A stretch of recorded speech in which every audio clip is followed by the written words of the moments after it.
मेरे पास आपके लिए एक जबरदस्त वीडियो है। अपना पॉपकॉर्न तैयार कर लो क्योंकि हालात गर्म होते जा रहे हैं और कुछ बड़े खिलाड़ी देख रहे हैं कि उनके चारों ओर शिकंजा कसता जा रहा है। सालों की बुरी हरकतें अब आखिरकार उनका हिसाब उनसे मांग रही हैं। तो चलिए मैं आपको सब कुछ क्रमवार तरीके से समझाता हूँ, ठीक है? ये बहस हुई थी क्या, करीब 2 हफ्ते पहले। और देखिए अब मुझे समझ आ गया है। मुझे समझ आ गया है कि ये बहसें क्यों मायने रखती है, ठीक है? मुझे समझ आ गया है। तो ये बहस करीब 2-3 हफ्ते पहले हुई थी, लेकिन ये सिर्फ 1 हफ्ता पहले ही सामने आई, जब ये बहादुर, समझदार, पढ़ी लिखी युवा मुस्लिम महिला जो यूनाइटेड किंगडम में पैदा हुई, पली बढ़ी और एक शीर्ष ब्रिटिश विश्वविद्यालय में पढ़ी लिखी है, उसने धुर दक्षिणपंथी इस्लामोफोब्स का सामना किया, जहां वह यह साबित करने की कोशिश कर रही थी कि इस्लाम शांति का धर्म है। आप लोग, आप ब्रिटिश, आप गैर मुस्लिम, आपको डरने की कोई जरूरत नहीं है, ठीक है? और फिर अपनी इस्लामी समझदारी में उसने ये कहा, स्टीवन याक्सली लेनिन वे हिज ड्रीमर इस अस होडंगलीसा टॉमी रॉबिन्सन के नाम से जानते हैं। स्टीवन, आज रात तुम्हारे खिलाफ बाहर भीड़ दंगा कर रही है और मुस्लिम फिलिस्तीनी राष्ट्रपति और ज्यादातर दक्षिण एशियाई कार्यकारी समिति की सुरक्षा और उदारता के बिना तुम सचमुच गए काम से होते। इसे देखो, अरे वो देखो उसका चेहरा। तो वो असल में ये कह रही है कि आप प्यारे गैर मुसलमान, आपको हमारे शांतिप्रिय मुस्लिम नेताओं का धन्यवाद करना चाहिए, जो हमारे थोड़े ज़्यादा जोशीले और उत्साहित मुस्लिमों से कह रहे हैं कि आपकी लिंचिंग न करें। लेकिन सुनिए, आपको हमसे डरने की ज़रूरत नहीं है। इस्लाम शांति का धर्म है। अरे सब ठीक है। अब जाहिर है वो वीडियो क्लिप कई प्लेटफॉर्म्स पर वायरल हो गई। एक हैंडल पर मैंने देखा कि उसे 12 मिलियन बार देखा गया था, वही जो मैंने आपको अभी दिखाई। और भी बहुत सारे लोगों ने इस क्लिप को शेयर किया है। तो मुझे नहीं पता, शायद 20-25 मिलियन लोगों, प्रभावशाली लोगों ने इसे देखा है। ठीक है, उस मुस्लिम लड़की को इसके लिए बहुत आलोचना झेलनी पड़ी। उसे इतनी ज्यादा प्रतिक्रिया मिली कि हमारे अपने टॉमी रॉबिन्सन, जो उसकी दुर्भावनापूर्ण बातों का निशाना बने थे, मैं इसे अब भी एक धमकी ही कहूंगा, लेकिन टॉमी इससे सहमत नहीं है और उन्होंने उसका समर्थन किया। उन्होंने उसके बचाव में 5 मिनट, लगभग 6 मिनट लंबा वीडियो बनाया, क्योंकि उन्हें बुरा लगा। वो अच्छे इंसान हैं। टॉमी, आप अच्छे इंसान हैं, मैं समझता हूं, लेकिन माफ कीजिए टॉमी, हम एक सभ्यतागत संघर्ष में हैं। ठीक है, ये अच्छा बनने का समय नहीं है। ये किसी के साथ व्यक्तिगत होने का भी समय नहीं है, क्योंकि दुश्मन बहुत केंद्रित है। इसे देखिए, अंदाजा लगाइए कौन सामने आया। मोहम्मद हिजाब। मैंने कल एक अलग वीडियो बनाया था, इसे देखिए। उन्होंने कहा ये वो तस्वीर है जो सबसे ज्यादा अति दक्षिणपंथियों को परेशान करती है। एक बुद्धिमान मुस्लिम महिला, मोहम्मद हिजाब, ऐसी महिलाओं से नफरत करते हैं। मोहम्मद हिजाब इस बात के पक्ष में नहीं है कि मुस्लिम महिलाएं बिना बुर्का या नकाब के सार्वजनिक रूप से मौजूद रहें। क्या आपने कभी मोहम्मद हिजाब के किसी भी परिवार के सदस्य को देखा है? आप कभी नहीं देखेंगे, क्योंकि वो ऐसी महिलाओं के खिलाफ है। लेकिन उनकी नजरें एक बड़े इनाम पर है, जो है इस्लाम सबसे ऊपर, बाकी सब उसके नीचे। आपके पास अलग अलग तरह के मुस्लिम हैं, लिबरल मुस्लिम, यहाँ तक कि ऐसे भी। और फिर आपके पास कट्टर मुस्लिम है, जिहादी मुस्लिम, ISIS। और फिर आपके पास इस्लामिस्ट हैं, जैसे मोहम्मद हिजाब और अली दावा और बाकी सब। वे सभी एक दूसरे से नफरत करते हैं, लेकिन आप उन्हें कभी एक दूसरे से लड़ते हुए क्यों नहीं देखते? कभी कभी वे व्यक्तिगत मुद्दों पर आपस में लड़ते हैं, जैसे तुमने मुझे ये कहा, तुमने मुझे वो कहा, क्योंकि अंदर से उनमें से ज्यादातर ऐसे ही हैं। और मैं आपको दिखाऊंगा कि मोहम्मद हिजाब एक गुफावासी है, वो एक गोरिल्ला है। मैं आपको 1 मिनट में दिखाऊंगा, लेकिन वे कभी आपस में नहीं लड़ते। क्यों? क्योंकि वे समझते हैं कि मकसद उनसे बड़ा है, ये उनसे ऊपर है, जो कि इस्लाम है। इस्लामी मूल्यों और इस्लामी प्रभाव का विस्तार करना ही उनका लक्ष्य है। यही कारण है टॉमी रॉबिन्सन और आप सभी अति दक्षिणपंथी लोग इस महिला के लिए दुखी मत होइए। हो सकता है कि वह व्यक्तिगत रूप से एक बहुत अच्छी इंसान हो, ठीक है? हो सकता है कि मैं व्यक्तिगत रूप से एक बहुत बुरा इंसान हूं, लेकिन हम एक दूसरे से इसी वजह से बात नहीं कर रहे हैं, ठीक है? हम एक दूसरे से इसलिए बात कर रहे हैं क्योंकि, हाँ देखिए, चरित्र मायने रखता है। लेकिन मैं बस इतना कह रहा हूं कि इस बिंदु पर ध्यान देने की कोशिश करें। हम एक दूसरे के साथ इसलिए संवाद कर रहे हैं क्योंकि हम चीजों को व्यापक दृष्टिकोण से देख रहे हैं। हम इसे सभ्यता के नजरिए से देख रहे हैं। क्या पश्चिम पर दूसरी विचारधाराओं और दूसरी सभ्यताओं द्वारा हमला किया जा रहा है? इस मामले में यह इस्लामी सभ्यता है। तो मोहम्मद हिजाब सामने आते हैं और तब से ही वो पूरी तरह से घबरा गए हैं, क्योंकि जैसा कि मैंने कहा, ये लोग देख सकते हैं कि उनके चारों ओर दीवारें सिमटती जा रही है। क्या आप तैयार हैं? मुझे करने दीजिए, मुझे नहीं पता कहाँ से शुरू करूँ। ठीक है, चलिए बस शुरू करते हैं। चलो बस सबसे नीचे से शुरू करते हैं। तो 15 घंटे पहले मोहम्मद हिजाब अचानक बेकाबू हो जाते हैं और पागल होने लगते हैं। वो कहते हैं अति दक्षिणपंथी विचारधारा अनुपातहीन रूप से कायरों को आकर्षित करती है। क्योंकि यह डरपोक पुरुषों को नस्ल राष्ट्र से ताकत उधार लेने की अनुमति देती है और भीड़ से, बजाय इसके कि वे व्यक्तिगत रूप से साहस साबित करे। यह मोहम्मद हिजाब का अंदरूनी गोरिल्ला बाहर आ रहा है। फिर से यह है, मैंने उसे देखा है, वह वास्तव में मुझसे बातचीत नहीं करता। सिर्फ कुछ ही बार उसने मुझे जवाब दिया है। मुझे लगता है कि वह चिंतित है कि मैं उसका मजाक उड़ाऊंगा, क्योंकि मैंने तुरंत ही उसकी शक्ल सूरत पर टिप्पणी कर दी थी। मैंने बस कर दिया। मुझे माफ कीजिए, शायद मैं बहुत सतही हूँ, लेकिन मैं हमेशा ऐसा ही करता हूँ। तो शायद वो मुझसे थोड़ा घबराया हुआ है। वह मुझसे बातचीत नहीं करना चाहता क्योंकि मैंने उसे गोरिल्ला कहा था। खैर, तो गोरिल्ला कह रहा है, वह कह रहा है कि देशभक्त अपनी ताकत नस्ल से लेते हैं। पूरी मानव इतिहास में लोगों ने ऐसा ही किया है। राष्ट्र, इसमें भी कुछ गलत नहीं है। आप ऐसे ही युद्ध में जाते हैं और अपने देश के लिए मरते हैं, क्योंकि आप अपनी ताकत किसी अपने से बड़ी चीज से लेते हैं। और भीड़, बजाय इसके कि वे व्यक्तिगत रूप से साहस दिखाएं। आपका क्या मतलब है व्यक्तिगत रूप से साहस?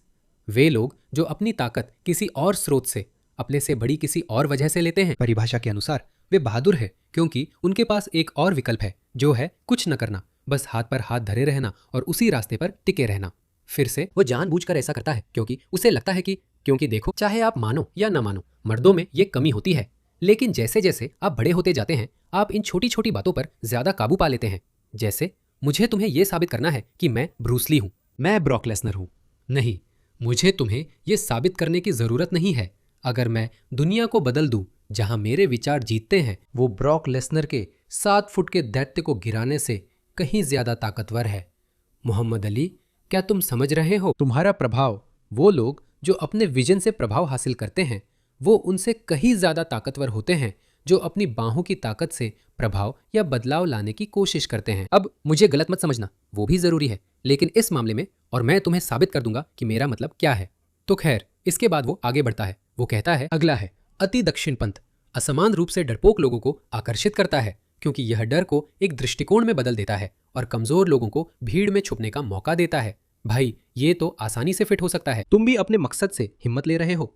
अपने बर्बर, मध्ययुगीन, बाल यौन शोषणकारी, जिसे तुम धर्म कहते हो, तुम उसी से ताकत ले रहे हो, वरना तुम्हें इसकी परवाह ही नहीं होती। तुम बस जो करते हो वो करते रहते। जाओ, जो भी करते हो वो करो, असल में मत करो। हो सकता है तुम्हारे आसपास बकरियों की आबादी बच ना पाए। डक ने इसे अधिनायकवादी पूर्वाग्रह को दुनिया को खतरनाक मानने से जोड़ा। इसे देखो, ये लोग कितने अमीर हैं। खैर, ये थोड़ा बोरिंग है। मैं मजेदार वाले पर आता हूँ। ठीक है, तो लीजिए। टॉमी रॉबिन्सन एयरपोर्ट पर कांपते हुए, लगभग रोने के करीब, उस आदमी के सामने खड़े हो गए जिससे वो पहले ही समझ चुके थे कि वो उनसे लड़ना नहीं चाहता। यही पूरी तरकीब एक क्लिप में है। उसी को चुनो जो पलटकर वार नहीं करेगा। फिर से मोहम्मद हिजाब सोचते हैं कि सख्त दिखना और गोरिल्ला की तरह बर्ताव करना, छाती पीटना, उनके धर्म का भविष्य पश्चिम में बचा लेगा। ऐसा नहीं होने वाला मोहम्मद हिजाब। ऐसा इसलिए नहीं होगा क्योंकि आंकड़े मेल नहीं खाते। तुम कितनों को ला सकते हो? मुझे लगता है कि ब्रिटेन में करीब 2 मिलियन 4 मिलियन मुसलमान हैं। उनमें से आधे महिलाएं हैं। मान लो कि बाकी 50% या तो बहुत बूढ़े हैं या बहुत छोटे हैं। तो ब्रिटेन में करीब 1 मिलियन तंदुरुस्त मुस्लिम पुरुष हैं। सिर्फ 1 मिलियन। चाहे वे सब ब्रॉक लेसनर हो या जॉन सीना हो, या सच में जॉन सीना तो बस एक रेसलर है। लेकिन जो भी हो, मान लो वे सब ब्रूस ली है। हाँ, वे सब MMA फाइटर है। वे सब खबीब है। ठीक है, वे सब खबीब है। 1 मिलियन खबीब। तुम कब समझोगे कि जंगें ऐसे नहीं जीती जाती? जंगें रणनीति से जीती जाती है। जंगें खुफिया जानकारी और तकनीक से जीती जाती है, और संख्या भी इसमें भूमिका निभाती है। और मुझे यह कहते हुए अफसोस हो रहा है कि इनमें से किसी भी क्षेत्र में आपके पास कोई बढ़त नहीं है। आप शुरू से ही पिछड़े हुए हैं। आप अपनी ताकत के बल पर जीतने के लिए कुछ भी नहीं कर सकते। और इसे देखिए, तो वो बस टॉमी रॉबिन्सन को उकसाने की कोशिश कर रहा है। वो उसे ललकार रहा है, तुम छोटे आदमी हो, तुम कुछ नहीं कर सकते, आओ मुझसे लड़ो, सामने आओ। वो डरपोक है, तुम डरपोक हो। भाई, तुम डरपोक हो। तुम गाजा कब जा रहे हो उस बुरे पश्चिम के खिलाफ लड़ने के लिए मैदान जंग में? तुम तो बड़े ताकतवर आदमी हो, मैदान में पश्चिम से लड़ो। नहीं, लेकिन वह इंग्लैंड में छुपा बैठा है। जानते हो, वो इतना डरपोक है कि वो चुनौती दे रहा था। वो सालों पहले सामने आकर अकड़ दिखा रहा था। वो चीनी दूतावास के सामने अकड़ दिखा रहा था। उसने अपनी शर्ट उतार दी और लोगों ने समझा कि वो जॉन सीना है। उसका WWE में अच्छा करियर हो सकता था, लेकिन वह वहां अकड़ दिखा रहा था और उन्हें गालियां दे रहा था, या जो भी। तुम जानते हो पहलवान कैसे बात करते हैं? तो भाई, चीन ने तुम्हारे खिलाफ अब तक कुछ नहीं किया है। इसका एकमात्र कारण यह है कि तुम्हारे पास ब्रिटिश पासपोर्ट है। तुम एक ब्रिटिश नागरिक हो।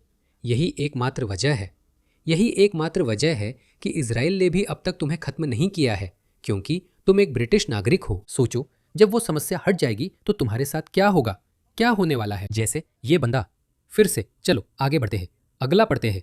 ठीक है, अब आगे देखते हैं। तो वो टॉमी रॉबिन्सन से कह रहा है। टॉमी रॉबिन्सन एक और इस्लामिस्ट रोशन पर निशाना साध रहे हैं। मैंने कभी नहीं देखा कि टॉमी ने मुस्लिमों की उतनी तारीफ की हो जितनी ऑक्सफोर्ड यूनियन के छात्र नेताओं की। खैर, उसने यहाँ वही बात कंफर्म की जो मैंने कही थी, उसने धमकी नहीं दी थी। तो ये बंदा कह रहा है, देखो टॉमी भी कह रहा है कि उसने किसी को धमकी नहीं दी। टॉमी, तुम गलत हो। तो खैर, टॉमी कह रहे हैं, चुप रहो तुम बेवकूफ। जो लोग मुझे फॉलो करते हैं उन्हें हुड़दंगी कहना शुरू से ही समस्या का हिस्सा था। तुम लोग सच में उन नाजी चाल चलने वाले हरामियों के साथ बैठते हो अपने बेकार पॉडकास्ट पर, क्योंकि तुम सब यहूदियों से नफरत करते हो। ये सच है। इस्लामवाद और नाजीवाद एक ही सिक्के के दो विपरीत पहलू है।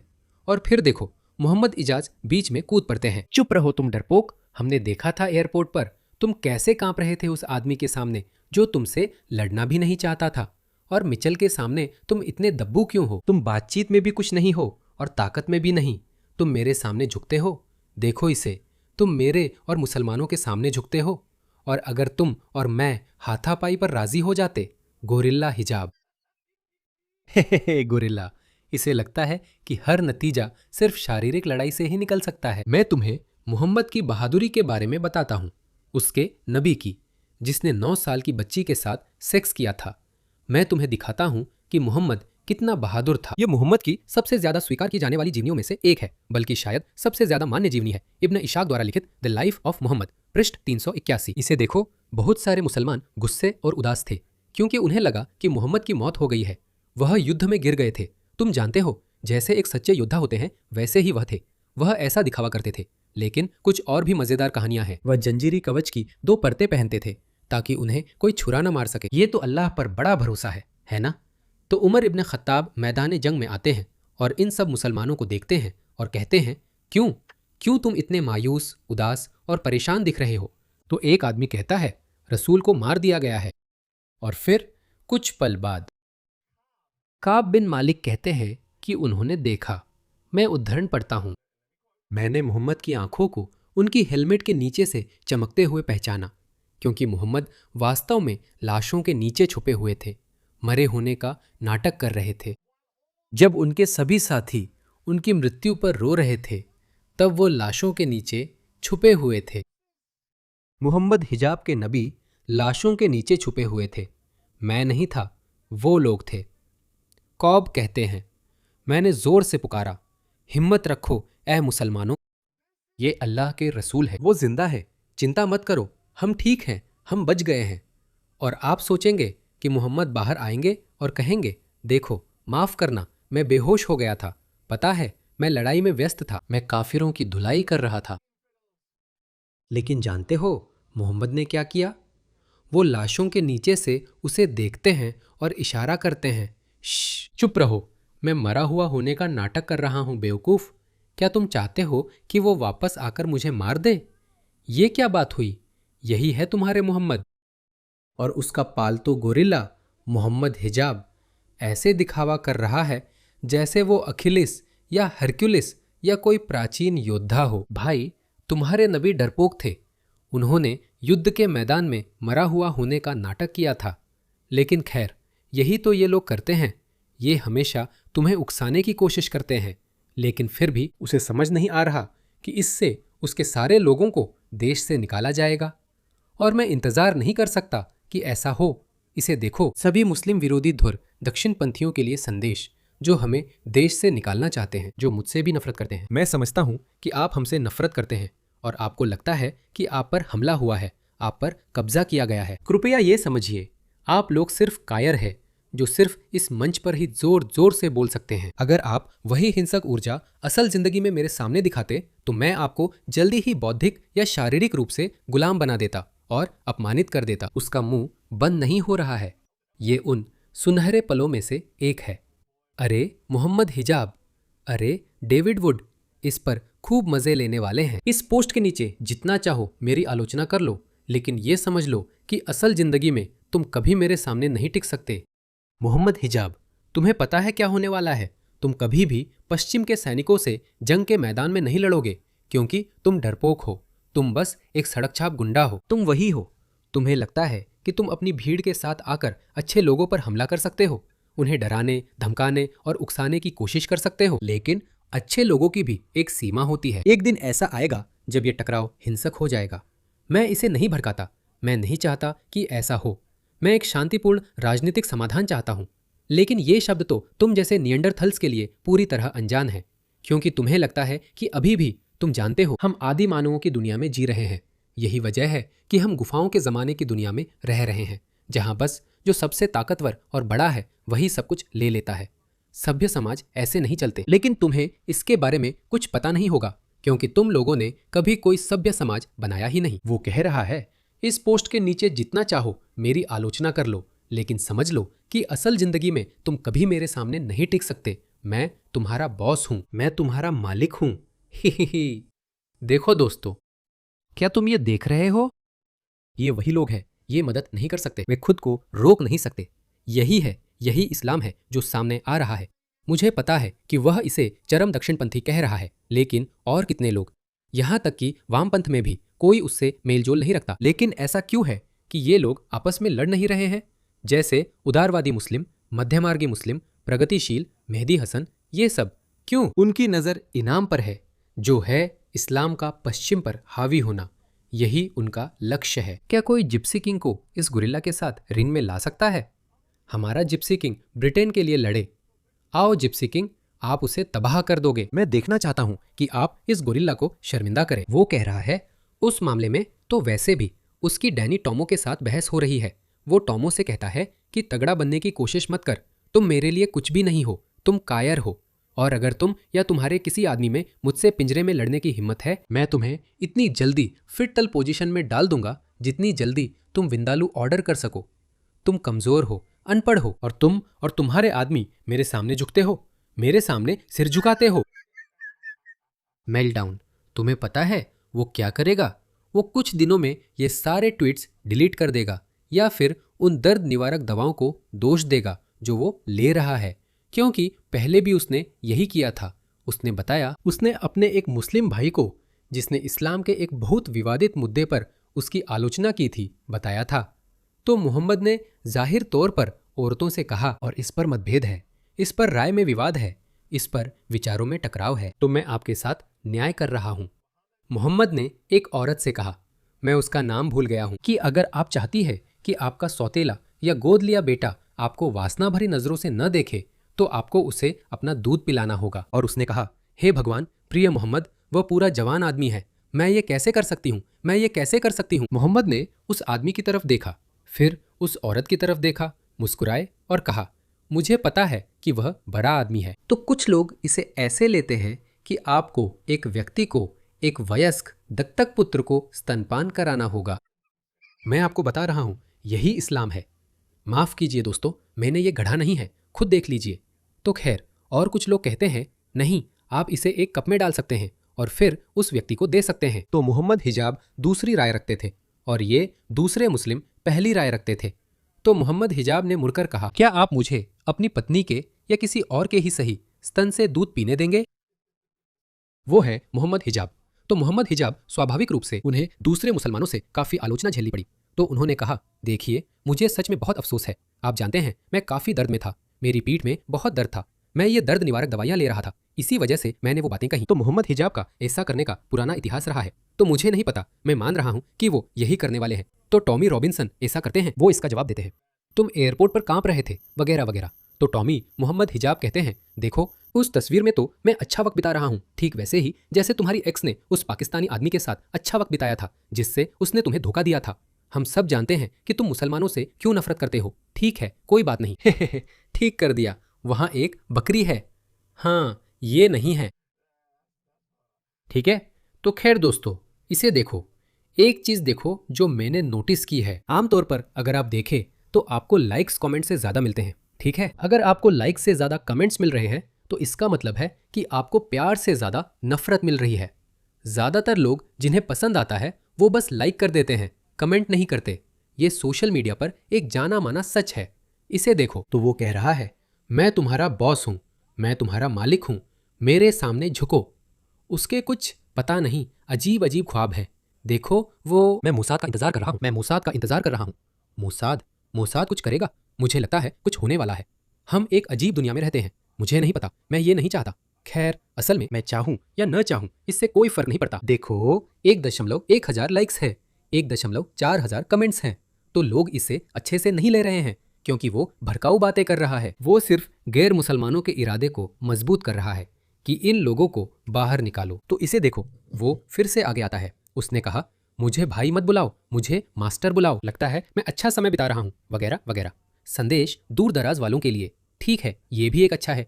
कट्टर दक्षिणपंथियों के लिए संदेश, चूंकि आप लोग हमें मुसलमानों को अपने दिमाग से नहीं निकाल सकते। नहीं, अब हम तुम्हारे मालिक हैं, हम यहाँ रहने के लिए आए हैं, ये हमारा देश है। तुम लोग मुश्किल से 10 लाख हो। 10 लाख लोग, वो भी बिना हथियारों के, कुछ भी नहीं।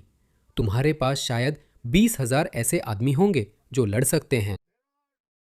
यहाँ 1 करोड़ से भी ज्यादा तंदुरुस्त आदमी हैं जिन्हें पश्चिमी दुनिया के देशभक्तों का समर्थन मिलेगा, खासकर अमेरिका से।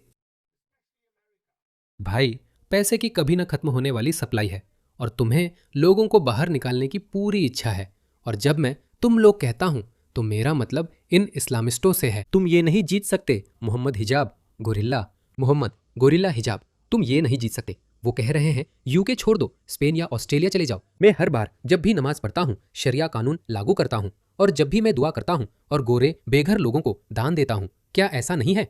शायद नहीं, मुझे नहीं पता, मुझे शक है। तुमने अनदेखी की है, यहाँ तक कि अपनी खुद की माओं की भी, जिन्हें केयर होम्स में छोड़ दिया गया है। हम हर बार जब भी तुम्हारे लोगों का इलाज NHS अस्पतालों या केयर होम्स में करते हैं, शरिया लागू करते हैं। तुम लोग तो NHS में काम ही नहीं करते। तुम किस बारे में बकवास कर रहे हो? तुम कुछ भी नहीं कर रहे हो। हम तुम्हें पैसे देते हैं, ब्रिटिश टैक्स पेयर्स तुम्हें पैसे देते हैं। हम हर बार शरिया लागू करते हैं। हम उस पतन और शराबखोरी से दूर रहते हैं जिसके लिए तुम लोग जाने जाते हो, और हम इसी तरह की शरिया लागू करते रहेंगे, चाहे तुम्हें पसंद हो या न हो। इस बारे में तुम कुछ भी नहीं कर सकते। इस फैसले का नियंत्रण हमारे हाथ में है। तो वो बस लोगों को गुस्सा दिला रहा है, जो बिल्कुल ठीक है। हमें असल में इसकी जरूरत है मोहम्मद हिजाब, हमें इसकी जरूरत है। मैं चाहता हूं कि तुम लोगों को गुस्सा दिलाते रहो, क्योंकि जो तुम हासिल कर रहे हो वो मेरे लिए कहीं ज्यादा मुश्किल है, क्योंकि मैं पहले से ही इस्लाम विरोधी के तौर पर जाना जाता हूं। तो जानते हो, अगर मैं ऐसा कुछ कहता हूं कि मुसलमान तुम्हारे साथ ऐसा करने वाले हैं, तो लोग कहते हैं हाँ, ये आदमी तो बस इस्लाम विरोधी है, इसका इस्लाम से कोई पुराना झगड़ा है, तो जाहिर है ये ऐसा ही बोलेगा। लेकिन जब तुम ऐसा कहते हो तो उसका असर पड़ता है। मैं कहता हूं, अरे देखो देखो, हमारे पास ये यूनिवर्सिटी जाने वाली, बहुत अच्छी दिखने वाली, वाकई में बहुत अच्छी ब्रिटेन में जन्मी मुस्लिम युवतियां हैं जो ऐसे बोलती हैं जैसे उनके मुंह से फूल झड़ रहे हो, लेकिन वही भी हिंसक मौत की धमकियां देती हैं। तो फिर आप उनके गुरिल्ला वर्शन से क्या उम्मीद करते हैं? यही है जो आपके पास है।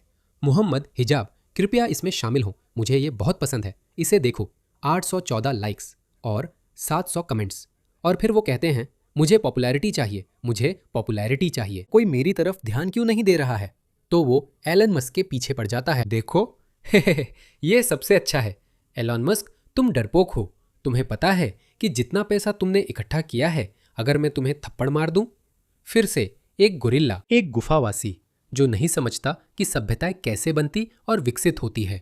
सभ्यताएं संवाद के जरिए बनती और विकसित होती है, और जब उन्हें हिंसा की ओर धकेला जाता है, तब सबसे ताकतवर, सबसे प्रेरित, सबसे तकनीकी रूप से उन्नत, ज्यादातर तो इन सभी कसौटियों पर खरा उतरना होगा।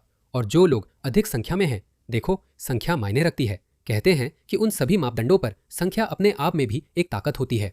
इस गोरिल्ला के पास कुछ भी नहीं है। ये उनमें से किसी भी कसौटी पर खरा नहीं उतरता। वो केवल एक ही चीज कर सकता है, जैसे कि सख्त दिखना, जो कि अच्छा है। ये तब तक काम करता है जब तक लड़ाई का दिन नहीं आ जाता। डराना और दूसरी तरफ को उकसाना एक हद तक काम करता है जब तक लड़ाई का दिन नहीं आ जाता। जाहिर है, जब जनरल लोग बड़े बड़े दावे और धमकियां देते हैं और सब कुछ कहते हैं, लेकिन युद्ध के दिन मामला यह है कि कौन ज्यादा तैयार है, किसके पास असली ताकत है। तो खैर, एलन मस्क, अगर मैं तुम्हें थप्पड़ मार दूं तो तुम्हारे पास जवाब देने की हिम्मत नहीं होगी। अगर तुम डरपोक हो तो पैसा बेकार है। अगर तुम डरपोक हो तो पैसा बेकार है। डरपोक होने का क्या मतलब है भाई? ठीक है, तो यही उसके बौखलाने की असली जड़ है, और इससे हमें थोड़ी समझ भी मिलती है वो लोग कैसे अपनी खोई हुई पकड़ वापस पाने की कोशिश कर रहे हैं। मुझे नहीं लगता कि वो लोग अब इससे वापस आ पाएंगे दोस्तों। मुझे नहीं लगता कि अब जिन वापस बोतल में जाएगा। समय के साथ और भी ज्यादा पश्चिमी लोग इस्लाम से और उसके साथ साथ मुसलमानों से भी ऊबने लगेंगे। ये होने वाला है। चुप कराने के सुनहरे दिन। इस्लाम की आलोचना को चुप कराने के दिन अब खत्म हो गए हैं। आपको इस्लामोफोब, नस्लवादी, अति दक्षिणपंथी, कट्टरपंथी जो भी कहे बुलाना। कुछ वैसा ही जैसा मेहदी हसन कर रहे हैं। मेहदी हसन ने कभी इन लोगों की आलोचना नहीं की है। जानते हैं क्यों? फिर से पदानुक्रम। वे एक दूसरे के तरीकों से असहमत हो सकते हैं, लेकिन वे समझते हैं कि वे सभी एक ही लक्ष्य की ओर काम कर रहे हैं। इसलिए आइए इनकी खुलकर आलोचना न करें। यही वजह है मेहदी हसन और ये सारे भलाई करने वाले जिनके चेहरे पर अलग नकाब है, ये कभी इन लोगों की आलोचना नहीं करते। ये लोग जिसे चरम दक्षिणपंथी कहते हैं उन्हें भड़काते हैं। तो खैर, ये बहुत महत्वपूर्ण ट्वीट है। चरम दक्षिणपंथियों ने कहा कि उन्हें मुस्लिम प्रवास से अब और बर्दाश्त नहीं है। मैं कहता हूं कि हम भी उनसे तंग आ चुके हैं। तुम बकरा प्रेमी, तुम उनके देश में हो। देखो, ये एक डराने वाला शब्द है, क्योंकि ये समूह पूरे पश्चिमी देशों में तेजी से बढ़ रहा है। तो इसका मतलब है कि पश्चिम में जहां भी आप देखो, हर कोई ज्यादा से ज्यादा लोग कह रहे हैं कि अब उन्हें इस मुस्लिम प्रवास से तंग आ चुके हैं। तो इसका मतलब है कि तुम उनके देश में हो। सालों से उन्होंने अपनी पूरी राजनीतिक पहचान मुसलमानों को बलि का बकरा बनाकर बनाई है। चलो, तुम लोगों को चाकू मारते हो, यौन शोषण के लिए फंसाना, बलात्कार करना, लोगों के पूजा स्थलों का अपमान करना, उनके पूरे शहरों और कस्बों को घेटों में बदल देना, और तुम कह रहे हो कि तुम्हें बलि का बकरा बनाया जा रहा है। कोई और विचारधारा नहीं है, कोई और समूह नहीं है जिसने तुम्हारे लोगों से ज्यादा आतंकवादी हमले किए हों, और फिर भी तुम खुद को मासूम बताते हो। शिकायतों को हवा देना। हाँ, तो क्या शिकायतें जायज़ हैं? गुस्सा और बंटवारा, तुम तो बंटवारे के बादशाह हो। क्या तुम नहीं कहते कि हम मुसलमान हैं? क्या तुमने अपनी पहचान ब्रिटिश पहचान से अलग नहीं बना ली है? इनमें से कुछ भी काम नहीं करता, क्योंकि लोग देख सकते हैं। दोस्तों, क्योंकि उनके पास देने के लिए कुछ रचनात्मक नहीं है। उनके पास अपनी सभ्यता है, जो मानवता द्वारा बनाई गई सबसे महान सभ्यता है। वही सभ्यता जिसने गुलाम बनाया। ठीक है, शायद यह शब्द थोड़ा ज्यादा कड़ा है। वही सभ्यता जिसने आपके देश को उपनिवेश बनाया, और उससे पहले ब्रिटिश से पहले फ्रांसीसी थे जिन्होंने आपको उपनिवेश बनाया। उससे पहले अरब थे जिन्होंने आपको उपनिवेश बनाया। आपको 2500 साल पहले, शायद 2000 साल पहले जाना पड़ेगा, और उससे पहले रोमनों ने आपको उपनिवेश बनाया था। भाई, आपको लगभग 2000 साल पहले जाना पड़ेगा, जब आप सच में कह सकते थे कि आपके पास कुछ था। फराओ, दुर्भाग्यवश, लेकिन वो बहुत पहले चले गए। तो हाँ, यह एक काफी गर्वित संस्कृति है। मैं उनकी बुराई नहीं करूंगा, क्योंकि उनके पास देने के लिए कुछ रचनात्मक नहीं है। तो हाँ, वे ब्रिटेन को फिर से बहाल करना चाहते हैं। वे दुश्मनी पर फलते फूलते हैं, समाधान पर नहीं। उनका एक ही समाधान है, आपको बाहर कर देना, और प्रासंगिक बने रहने के लिए डर पर निर्भर रहते हैं। जब आप चिल्लाते हैं और कहते हैं, अरे मुझसे लड़ो, अरे हम गुरिल्ला हैं, जब आप ऐसा करते हैं, डर तो आपको ही लग रहा है, आप लोगों को डरा रहे हैं। कुछ मुसलमान सोचते हैं कि जवाब है निष्क्रिय बने रहना। ऐसा नहीं है। अब क्या करोगे भाई? निष्क्रियता केवल उन लोगों को और हिम्मत देता है जो डराने, धमकाने और गलत जानकारी फैलाने पर निर्भर करते हैं। कौन सी गलत जानकारी? आप लोगों ने ये सारे आतंकवादी हमले नहीं किए हैं। ली रिग्बी, ग्रूमिंग गैंग्स, आपने वो कुछ भी नहीं किया। FGM, बाल विवाह, आपने वो कुछ भी नहीं किया। आपका क्या मतलब है? गलत जानकारी। अगर अति दक्षिणपंथी टकराव चाहते हैं तो उन्हें संगठित, अनुशासित प्रतिरोध का सामना करना पड़ेगा। मैं इसका इंतजार नहीं कर सकता। हर कानूनी तरीके से। सभी, यही मुख्य शब्द है जो उसने इस्तेमाल किया, और यही वजह है कि वह कहता है, मुझसे आमने सामने मिलो। मुझसे आमने सामने मिलो, मैं तुम्हें दिखाऊंगा कि मैं कौन हूं, मेरे सामने झुको। देखा दोस्तों, खेल समझ रहे हो? ये काम नहीं करेगा। ये काम नहीं करेगा। ये व्यक्तिगत स्तर पर काम कर सकता है।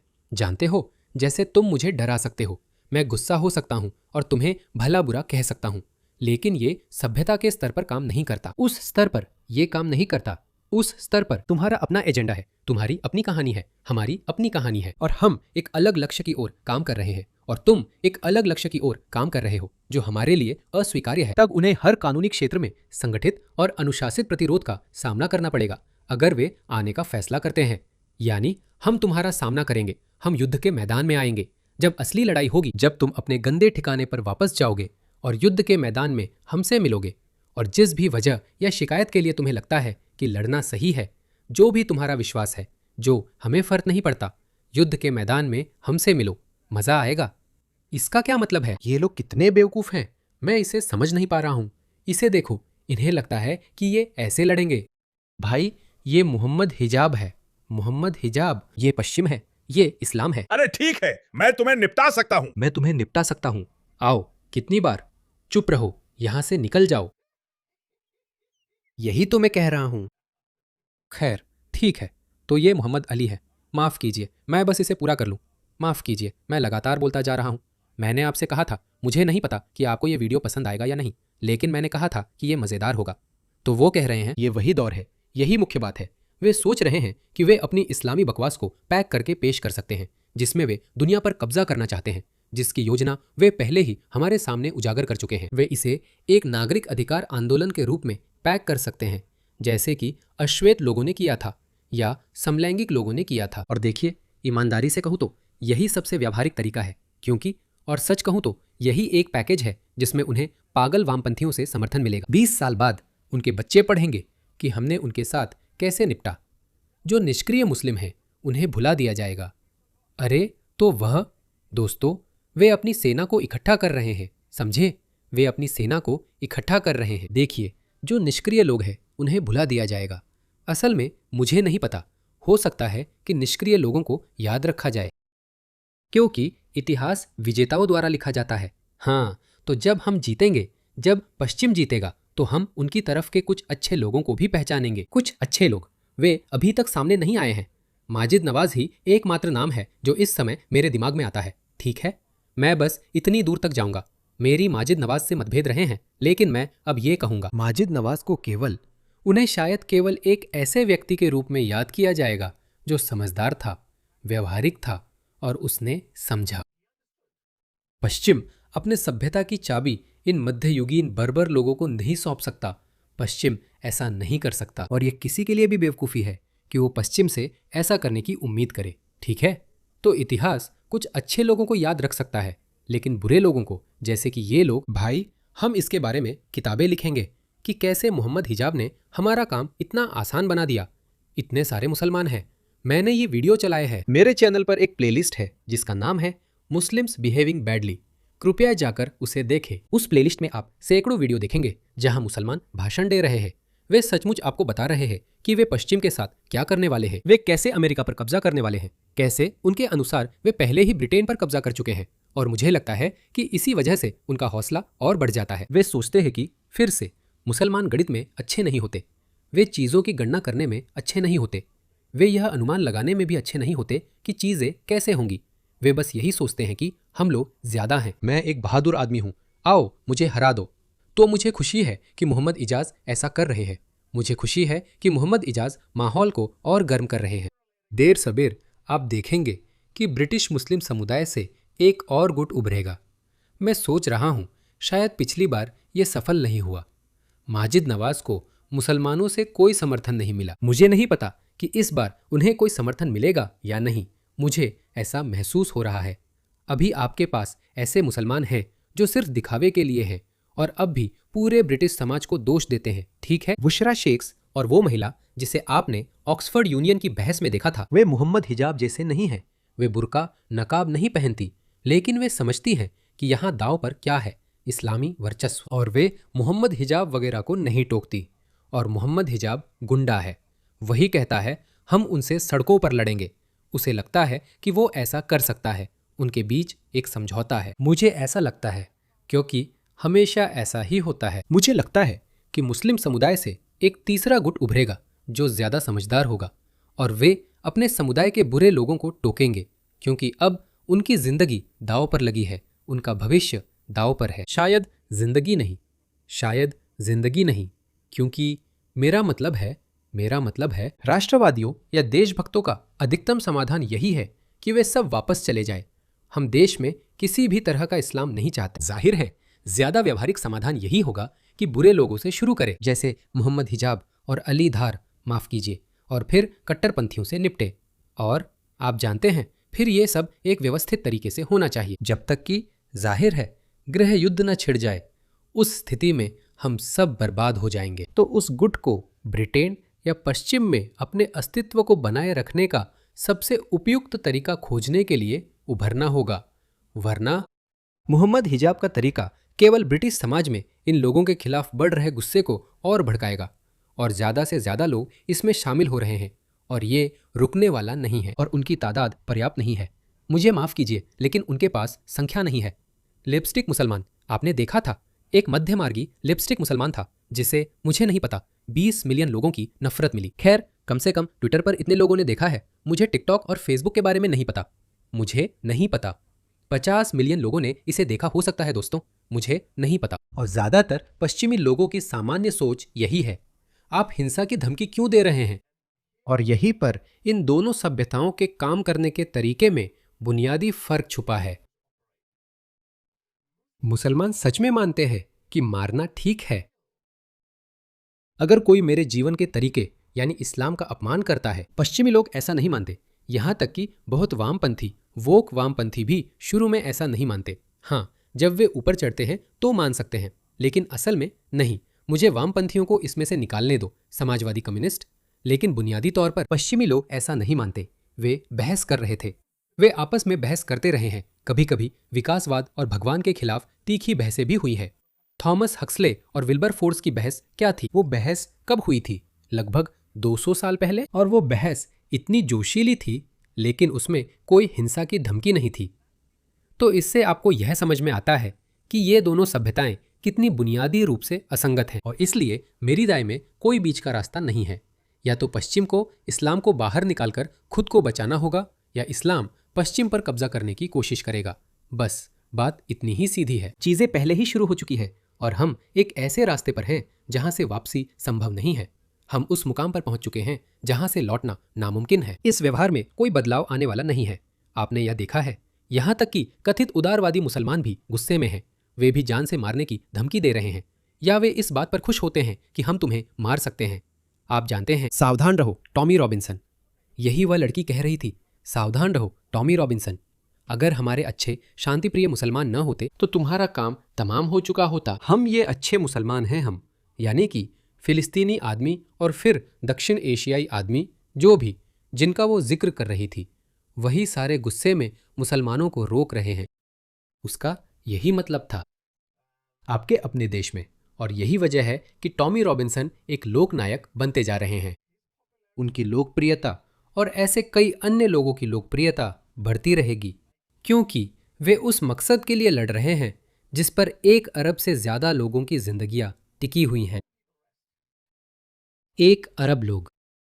जो कुछ भी हम जानते हैं, जो कुछ भी आप जानते हैं, चाहे आप एक AI डेवलपर हों या स्टॉक गुरु, आप जो कुछ भी है, डॉक्टर, मजदूर, माली, सब कुछ। पश्चिम में रहने वाला हर एक व्यक्ति आपकी जिंदगी पर इस सभ्यताओं के टकराव में जो कुछ भी होगा उसका असर पड़ेगा। चीजें और हालात कभी स्थिर नहीं रहते, कभी नहीं रहते। खैर, मेरा मतलब है, मैं काफी देर से बोलता जा रहा हूं, तो मुझे लगता है कि मोहम्मद हिजाब महसूस कर सकते हैं कि तनाव बढ़ रहा है। और मुझे माफ कीजिए, ये मेरी ज्यादा आशावादी सोच नहीं है, या ये मेरे अंदर का घमंडी इंसान नहीं बोल रहा है। मैं सच में नहीं कर सकता। मैंने इस स्थिति को कई बार कई अलग अलग तरीकों से सोचा है। ऐसा एक भी मौका नहीं था जिसमें इस्लामवादी जीत सकते थे। उन्हें अपमानित किया जाएगा और उन्हें बाहर निकाल दिया जाएगा।